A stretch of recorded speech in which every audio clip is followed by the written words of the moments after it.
How did I go about making this dragon?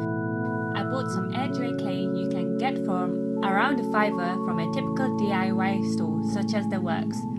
I split it into two to use the rest of the clay for another day. To get the basic structure, I molded out some egg shapes for the body, head and limbs, and a tube for the tail.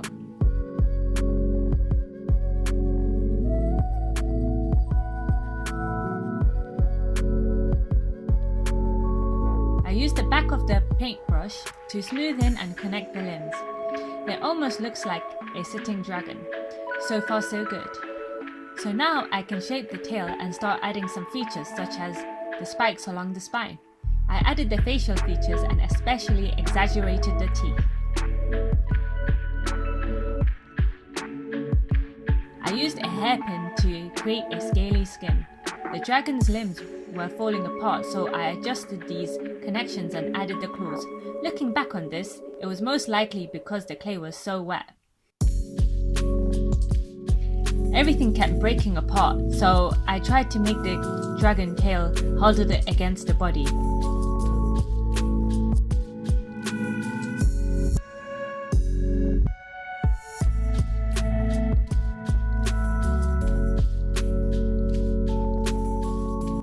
Next, I will add wings. I have no idea how to go about this, so I thought I'll make a rough shape and slap it on.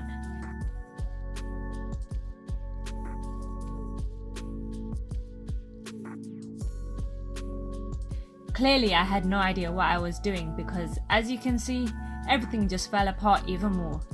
Hence this time, I made deeper cuts at the attaching points and tried sticking on a smaller wing. I needed a break, so I used the rest of the clay to make a little egg's nest. By this point, my hands were completely covered in clay. After a cleanup, I went back into the wings detail. I'm so tired at this point, and I can't really go into the further details until it dries, so it was for the next day. The next day the clay had dried enough to refine the details, and another couple days later I used a spoon to smooth out and polish the surface. I really like how the eggs look when it was polished. I will probably paint this at some point, but I'm happy with the final results. Hope there are some useful tips. Thanks for watching.